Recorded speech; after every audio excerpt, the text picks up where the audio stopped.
Hello my crafty friends, and welcome to another tutorial here on my YouTube channel, Corrine's Crafts. I hope you are all well and you're ready to have some crafty fun. Now today we're going to be making this gorgeous card using the textures collection from Lou Collins. I'll just bring this in. Here is the collection. This is the background die which I've used to create there. So this is Lou's collection. It's the Wildflower collection. I've used the large sentiments here. I've used the stamp and coloured it there, and then I've used the background, as I said, on there. I've also used some of the stamps to create my background.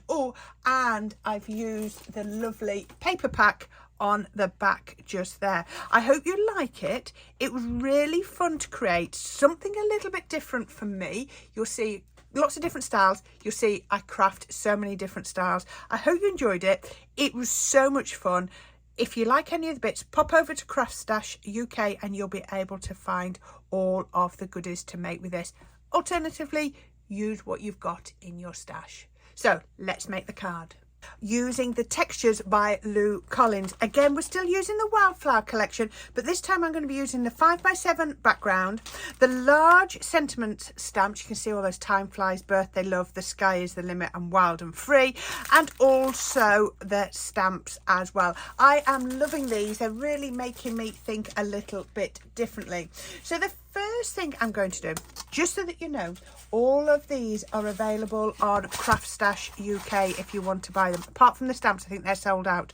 The first one I'm going to do is I'm going to use the background. Now, there's no cutting blade all the way around the outside, because what Lou's done is she's put you in a frame die.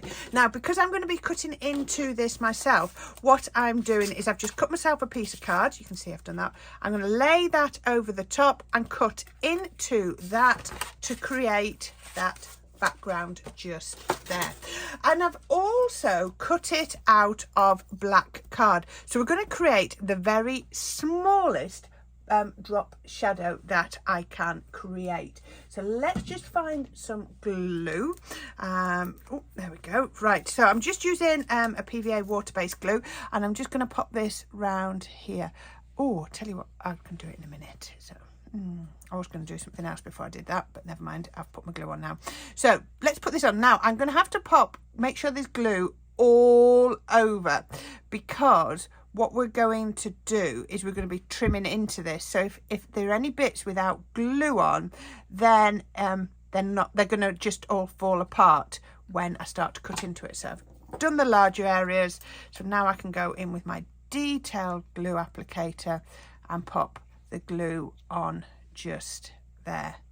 There you go. I do this all the time. I start thinking, oh, I'm going to do this, I'm going to do that, and then I just get so into doing the video that I forget to show you all of the steps as well. But that's just, always been like that. Always been like that. I just have to slow it down a little bit. There we go. So just putting that glue on, remembering that we're going to cut into this, so we want everything to stick down. So then we're going to take this, I've still got it the right way up, yep, and then we're going to put on here. Now, if you've ever seen me do shows, I always personally drop shadow to the left. It's just, I suppose it's because I'm right-handed, but it just works for me. Now, I'm not putting a large drop shadow on. It is just almost like the merest hint of a drop shadow. I like to do my drop shadows quite subtly. It's something I've really picked up in the last couple of years, is sometimes the smallest drop shadow really works. So I'm just going to get my cloth and I'm just going to pat that down. You don't need to see that pin. There we go. Now, what I actually meant to do before I did that drop shadow was to apply a little bit of gilding wax. You can get different gilding waxes from different places. This is just my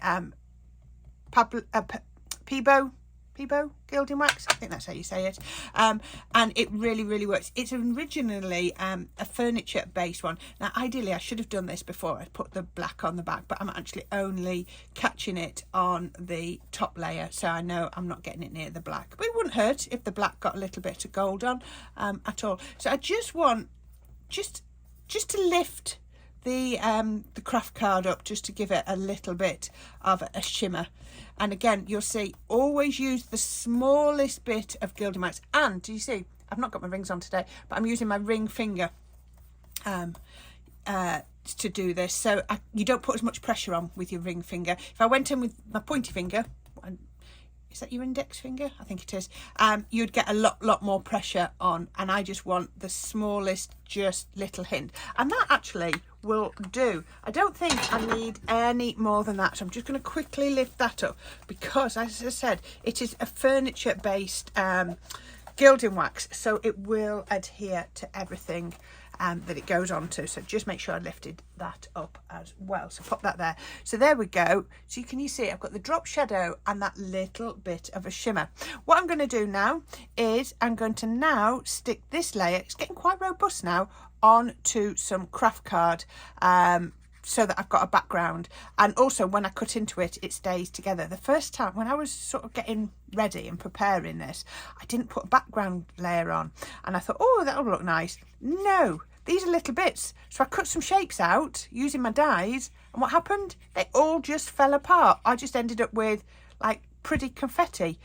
So yeah, so stick it on to another layer. It's entirely up to you what that other layer is going to be. It could be white, it could be craft card, it could be a decorative paper. It's entirely up to you, but before you start cutting into it, just because of the shapes and the design, make sure you've stuck everything down. So, and this is where it is important to make sure all of the bits are stuck down, because honestly it will just turn into confetti otherwise.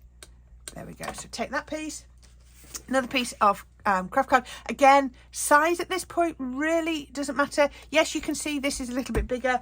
The one I was doing when I was prepping was exactly the same size, because I didn't know where I was going with it. Oops, lift that, put that one down.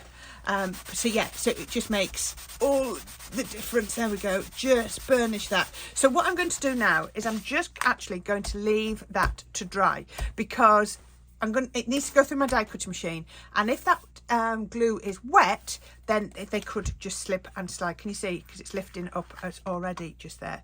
Just make sure there's plenty of glue. Yes, there is. It's just not dry.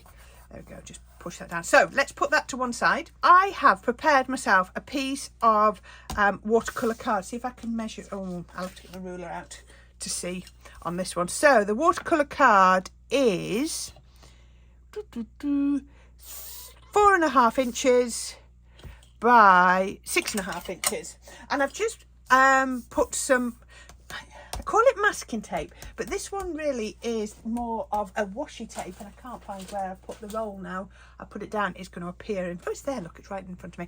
It's just like a washi tape. It's a mix between a washi tape and a masking tape, but I find it really, really useful to use, because it's really not too thick at all. So we're going to put that on there, and we're going to do a little bit of inking. There's lots of different ways to do inking, and I love the technique that Lou did the other day, and actually I might have a go at that.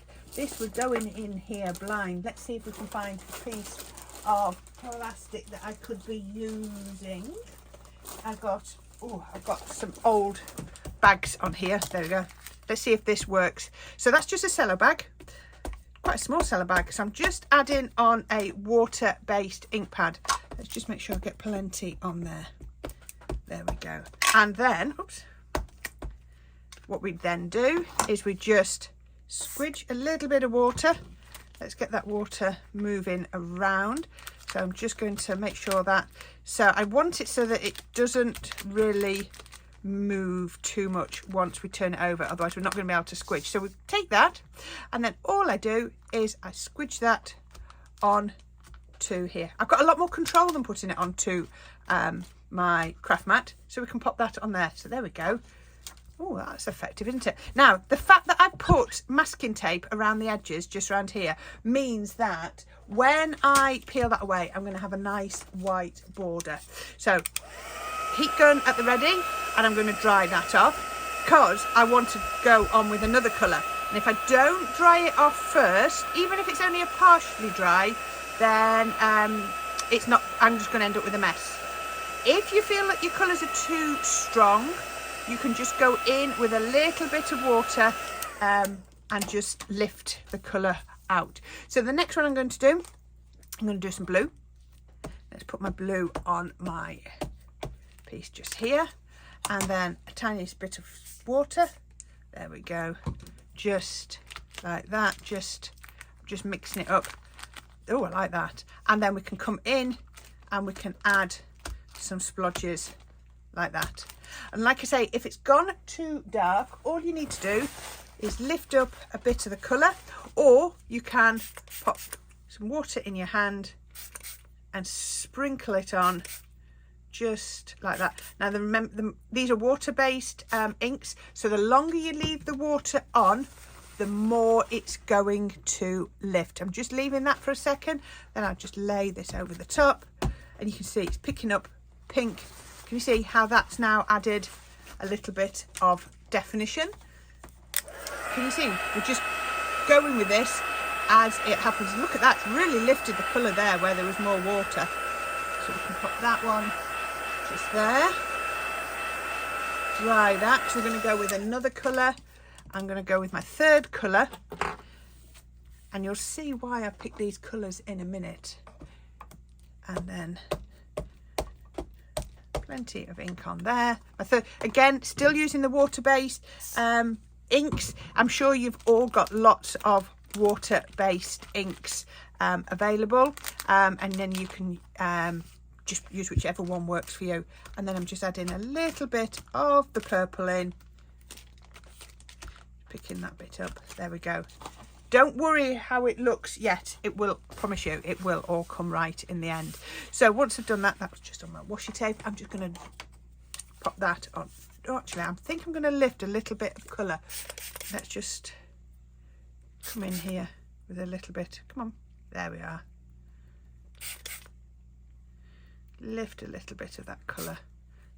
The first one I did was a little bit strong, so I just want to just lighten it down a little. Can you see straight away? Can you see how the water's reacting? It's fascinating to watch, isn't it? Put that on there. Pat it down. As soon as you start to pat it down, that reaction will stop. Actually, and it makes it a lot quicker to dry. Now I need to get this nice and dry this time. There we go. Let's get that dry. Now what we're going to do is we're going to go in with those lovely textured stamps, and we're going to add some extra interest onto this. So once that's dry,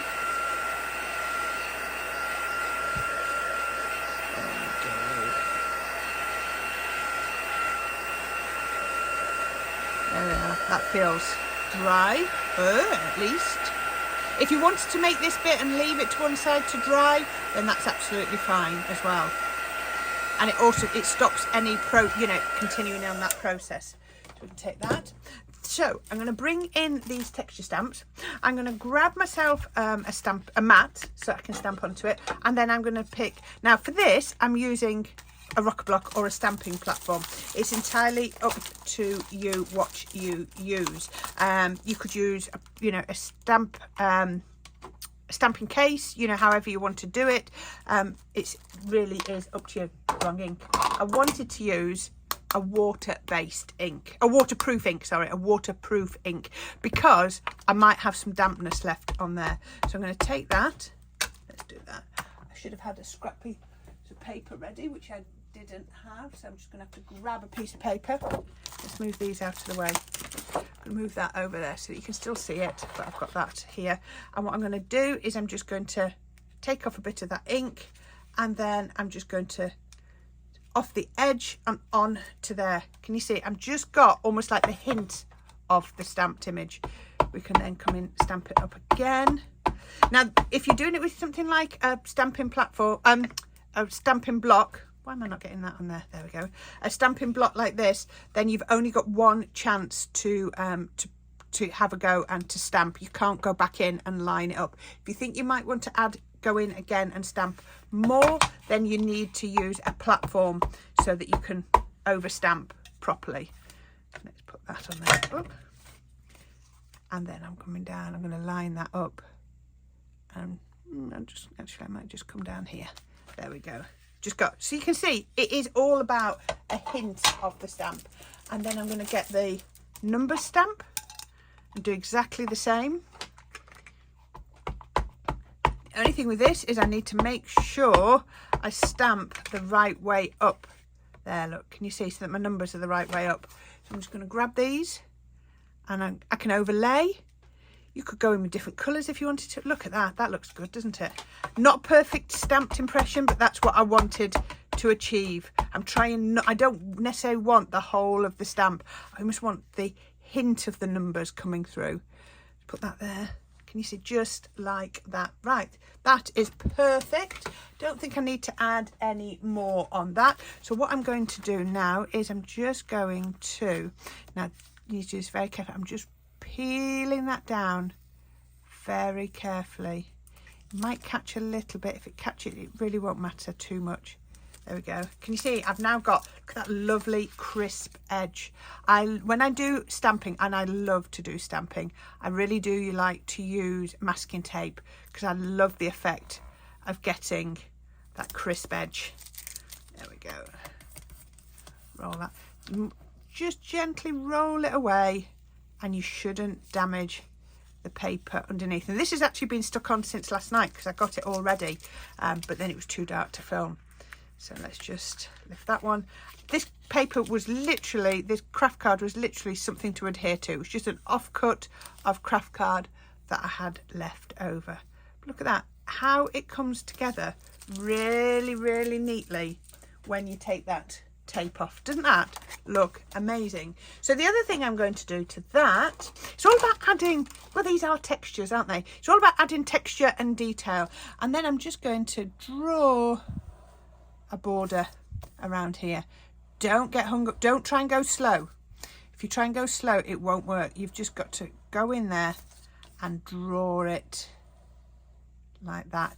One border looks nice. My personal style is to draw two, just like that, all the way down. There we go. Now I love the contrast between the messy of the background and the white stark edges. It's, to me, that is just perfect. Again, don't take too long. Just go through and do those. And I just put a little cross, just a little decorative. That's the style that I often do. So that then is going to mount onto some black and some craft cards. You can see that mounts absolutely perfect like that. I just want to show you the other one that I did. The one I did when I was prepping. You can see how different it's come out just by doing, you know, different techniques to get the ink on. I'm not going to stick it down. I'm going to wait and see which one I prefer. Okay, so the next thing I wanted to do, and this is a technique that I love to do, is to enamel. When I say I want to make something look like it's been enamelled, so from those large sentiments, I've taken the birthday love die. It's a die, isn't it? I have to think that through. I'm just going to get my small die cutting machine, and I'm just going to run that through on here, just there, one all the way through, and then back as well. There we go. I've already got my heat gun out, so I'm ready to go for that. And then look at that. That has cut absolutely brilliant. It's all about adding in different bits of interest, isn't it? Now, that paper was, and I didn't show you this, was from, again, from the textures, from the Wildflower. There was the paper pack, so you got all of these different colours, and it was that one that I've just used. I love those colours. So this is where my colour palette came from. So I'm going to take this and I'm going to pop it on here. I'm actually going to bring that piece of scrappy card back, and what I've got is I've got some embossing powder, some clear, and I've got a translucent ink pad. So we're going to enamel onto here. So you'll think, well, you've not done any stamping. Don't need to do any stamping. So I'll take my die cut, make sure it's nice and flat, and then I'm just going to go over it with my clear embossing pad. There we go. And I can see little bubbles on it where the embossing pad has left embossing ink. There we go. Let's make sure I don't want it to. This is going to become like an enamelled one, so it will sit in the shape that it is, so you need to make sure it's not distorted. So I'm going to bring this in here, and then I'm going to sprinkle liberally. I don't know whether I've got ink all over that, but it's not to worry. We'll do the first coat. So what I'm going to do is I'm going to lift this up with a pair of tweezers, I'm going to turn that round. Oh yeah, you can see I've got enamel all over that. That's worked really well. I'm going to bring my heat gun in. You can see I've still got that embossing powder there. It's going to be all over the screen on this, so I'll just have to try and do it. I'm going to hold it down, just let my heat gun warm up a little bit, and then I'm going to come in. Now, if you watch, you should be able to see, can you see that embossing powder start to melt? Now, I need to work quite quickly here, so I'm going to work through here, all the way through, and you can see it's gone shiny. Now, you might want to leave it there, or you might want to quickly turn that over, dip it back in that powder. Now, I made a conscious decision not to use chunky embossing powder because it's quite a detailed die cut, and I find that it sort of doesn't stick, it overlaps, it doesn't work as well. So I've just used regular clear embossing powder. Once you start, you need to just keep going quite quickly. So what you need to do is you need to heat emboss it before that sets. We don't want that embossing powder to set. We then quickly turn it over and we drop it back in. Now you can do this as many times as you like. I would always do probably at least 3. This is 3. If you find you're not working fast enough, I'll do it on this next one. You can see on here. Right, let's go a bit slower so that the enamel will dry. So say you have an interruption and you get to this point and it's come like that and that's dried. And you think, oh, I can't dip it back into my embossing powder because it's dry. Just give that a minute. It's always typical, isn't it? When you want it to stay wet, it dries. And when you want it to dry, what I'm going to do is you can see this. Look, can you see how robust it's become? Look at that. It doesn't feel like paper anymore. I'm going to turn it back over, just because this was the side I'd done this on. And I'm just going to go back over with my embossing pad. And yeah, you can multi-enamel, even if you find that, you know, you've got your dexterity means you can't move as quick, or like I say, somebody interrupts you, it's not a problem. I've just gone back over with that powder. Now it's like larger particles in embossing powder, in embossing ink, so it stays wet for longer. So at that point you don't have to rush like you do at the other stages. We can pop that like that. Why am I putting my tweezers down? Give it a little shake. And you can see we're back covered completely in embossing powder. Now, the more layers that you put on, it seems to stay wet for longer, which makes sense. So it's your first couple of layers that you've got to be really quick. Once you've got a couple of layers on, you seem to have a little bit more time. Just go over everything, just one last quick go. Oh, pick it up and pop it back in that powder. I've lost track. Is that one number 4? Is that one number 5? I can't remember. I cannot remember. Let's do this one and see where we get to. There we go. I think this might be number 5. There we go. But it doesn't matter, you just do as many as you want. It doesn't blow around as much once it starts to become enamel, because I suppose it's heavier. And I can actually see, look at that enamel moving around on top of there. Make sure it's all cured. That will do, because that looks absolutely lovely. Oops. There we go. And then we can turn that. Look at that. Looks amazing, doesn't it? So next thing to do before I go any further is to pick up my embossing powder, because I don't want that to blow away. So I have already done one, if I can find it. There we go. And all I've done, it's the same piece of card, but it's a different bit of the colour, is I've done a black drop shadow and a white drop shadow. Now, all I would say is, on the back here, you actually end up with quite a lot of embossing powder. It isn't as easy to stick as it is with card. I've only used my regular tacky glue, but I had to really give it a really good squeeze. Now, look at that. I don't know if you're picking that up. Look at it. It's domed. It's a die cut, but it looks like enamel. I love that effect. That really, really works. Okay, so we're building everything up. So far, what have we got? We've got our background. I'm losing all the bits that I've created. And then I've got my foreground. Suppose it? Or was that background? And that was going to be foreground. And then I've got my sentiment as well. Oh, that works really well, doesn't it? Okay, so the next thing I want to do is I want to use the stamps. And I'm losing everything. I keep moving everything out of the way because I'm running out of space. So what you want to do is, let me see if I can find the one that I want to use, is, I've got it here. I have stamped the butterfly. There it is. There it is. I've stamped it on to a card suitable for using alcohol pens, because I like colouring with alcohol pens. I like colouring with watercolour pens as well. And then I have die cut it out as well. So once you've done that, oh, I can feel embossing powder all over here. Let's get rid of some of that mess. There we go. Let's find my little scrappy bit of card again. We can use that, can't we? And I'm going to pop that on here. Now I'm just going to use 3 colours.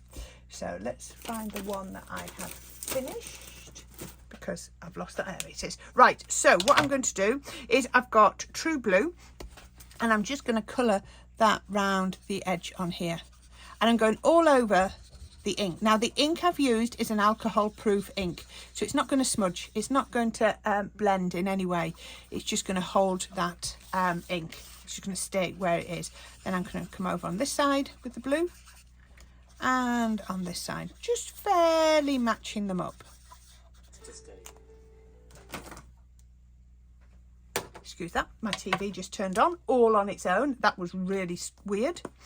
And then I'm going to come in with my purple ink, my purple pen. Okay, so I'm carrying on here with my purples, and I'm just going to go in with a deeper colour just to the centre. And you can see, because I'm working quite quick, the ink is just naturally blending. Don't worry about, by the time we've finished, it'll be a perfect blend. We can just go over the top. There we go. I've just got that little bit of darker colour in the centre. And then my final colour that I'm going to work with is my pink. And I'm just going to blend those two together so I can come up to the blue. I'm going over the blue and then over the purple. And then just don't get hung up on the colouring, because a stamp like this just allows you to do quite easy colouring. I love things like this, and just adds that lovely pop of colour. So lay down the pink, and I'm just going to come, because that's a darker one, I'm just going to put a little bit of the darker pink on that end. Every time you do this, it'll come out slightly different, because you'll colour it slightly different. And then I'm just going to blend that pink. Remember, when you're colouring with alcohol pens, the alcohol evaporates as it dries, so you will get a different effect. So I'm just taking that blue into that pink, so I'm getting it almost like a purple haze. Can you see? Just giving me that tiniest purple haze just on there, which I think is lovely, where the two colours are mixing. And then we can just come in with the purple. I'm going to go in the lightest purple, which I've not used up to date, just across there. Doesn't that look effective? So effective. Let's come in with the pink. So I'm just literally laying the colours. I'm probably breaking all the rules with alcohol colouring, but you know what? I love that. I think that looks lovely. Ink's gone straight through, which is why I was colouring onto a piece of card. I absolutely love that. I think that looks so effective. Right, now I can pop that onto there. I did think a couple of different ways. I did think about doing a matte layer, oops, which I've just got wet. I could have put that on here, and I just drew round my die to do that. I thought, what else can I do? And this is where our backgrounds are going to come in. Oh, to show you what I also did on here. I also did some stenciling, didn't I? And I've not done it on the other one, but I think the other one's busy enough, actually. What we're going to do now is we're going to take this background, and I've got a couple of hexagonal dies, which is why I did the stenciling with hexagons. So I'm going to pop this onto here. Which way around? That just go. Doesn't matter which way around, because it's abstract. And that's going to go there. And I'm going to pop that one just there. And then I'm going to run that through my die cutting machine. And that's going to give me this effect. Brilliant, isn't it? So you can see I've now got hexagons that look like they've been embossed, and also got the drop shadow. So the only other thing I want to do And this is my technical splatting, my ink, my, what do you call it? Ink station. Yeah, I think that's what you call it. And all I'm going to do is I'm going to get a couple of the inks that we've used previously. I'm going to put a little bit down there. I'm going to get a little bit of water. I'm going to get a brush. Any brush will do. Where's the brush that I was using before? There we go. I'm going to get that. I'm going to pick it up and then I'm going to just tap it on to here. There we go. Just wanted to break up that craft effect. Excuse the paper, the kitchen roll underneath, but it's been used many, many times. So that was the purple. Let's go with blue next. And then I can put blue down and I can pick that one up. I'll clean my brush properly in a minute, but it should be fine for what I need. Oh yeah, it's still picking up, coming out blue. There we go.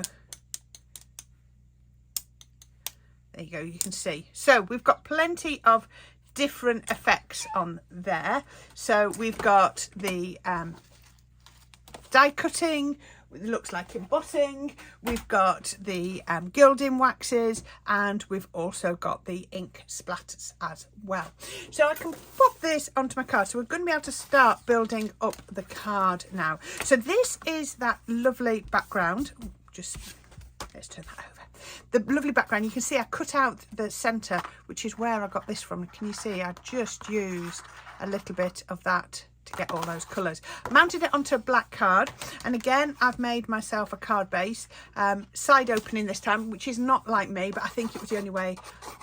I have some card blanks, some 10 by 7 card blanks, which is quite large, really handy to have, but I just trimmed one of those down to make this one, if I remember rightly. There we go, so that's going on there. The next layer I'm going to pop on is some black and craft, and again I'm just using that foam tape that I showed you, sticks to foam tape, just the 1mm, just to give it a little bit of a lift. And I am going to do again a little bit of glue, not that it needs it for the adhesive, but it just means that I can just grab, give it a move around before it grabs. It's just like that, because that wasn't straight at all, was it? Pop that onto here. I do love these papers, and I did feel that it was right to take out some of the background to use it for my sentiment, just because they were too nice. Okay, so now I've got 2 papers. I could go with this one, or I could go with my original one, and I am going to go with my original one because that's got some stenciling on that I like. Now, top tip, you'll see I've used wet glue everywhere. Now, for once, I'm using my red liner. Again, my sticks to red liner, but that's because this watercolor card has had water and it's had ink on, so it wants to try and buckle, and I think if I used a wet glue it would be hard to get it to stick flat. So I'm just going to have to be really careful with this to stick before it sticks down, to make sure it's in the right place.